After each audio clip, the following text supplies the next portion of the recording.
Sometimes it is a struggle to give, but there's one thing that makes giving easy. What is it? This is Garen, and today I want to explore the key to giving. So, what is the key to giving? The key to giving is a heart submitted in love. But what is love, you ask? 1 Corinthians 13, 4 through 8 says, "Love is patient and kind. Love does not envy or boast. It is not arrogant or rude. It does not insist on its own way. It is not irritable or resentful. It does not rejoice at wrongdoing, but rejoices with the truth. Love bears all things, believes all things, hopes all things, endures all things." Love never ends.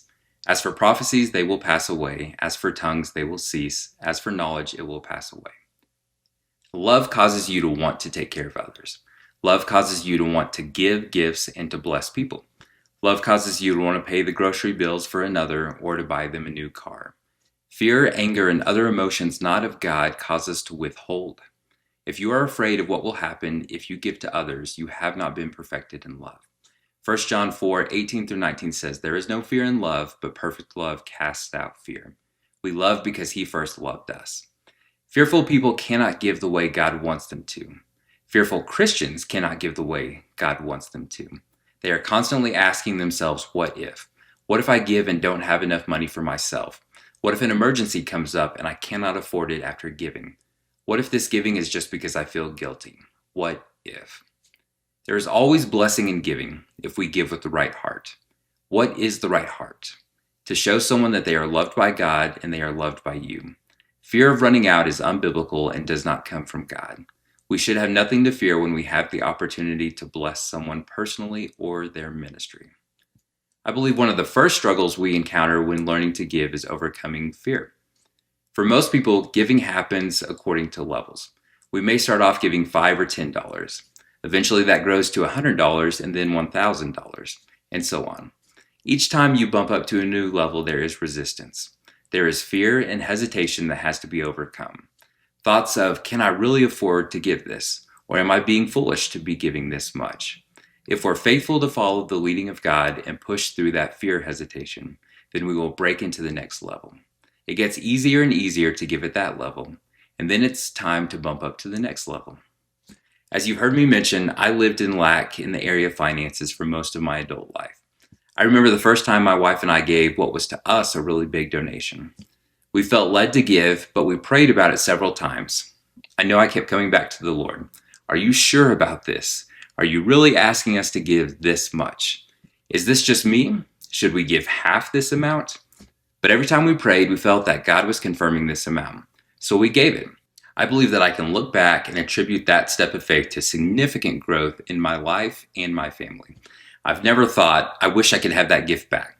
I look back and thank God that we were able to give it.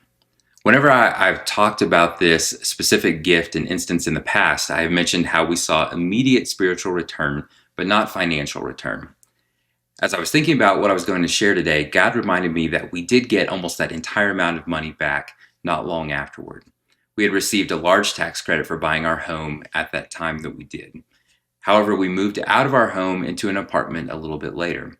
It was strategic on our part because we wanted to be a part of this community that we felt called to minister to. Since we were no longer living in our home and there were strings attached about how long we needed to live there, we paid back that tax credit on our taxes that year. We were bummed to miss out on the money, but we knew that we were following God. After living in the apartment for a season, we knew that we wanted to move back into our house, which we had been renting out. We also believed we had God's blessing to do so. So my wife literally called the IRS, told them we moved back into our home, and asked if we could have our tax credit back. And they said yes. We received a check a few weeks later. That really is an amazing story. It's not often that the government easily gives you money back like that. I had never connected those dots until today. We have been blessed by God to give even bigger gifts since that time. The path to stepping into new levels is by overcoming fear. The enemy works very hard to get our eyes so focused on ourselves that we become convinced we cannot afford to give. When you look at giving biblically, you realize that you cannot afford to not give. Everything we give comes back to us with interest. That's one reason the enemy hates giving. The enemy can't stand to see the children of God prosper.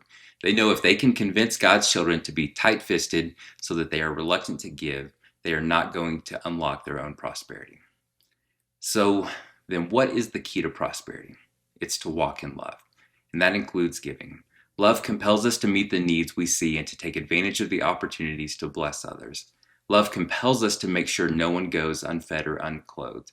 Love compels us to help our neighbors.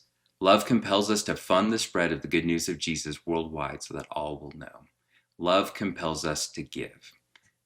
If you enjoyed this and want more content like it, go ahead and hit the subscribe button.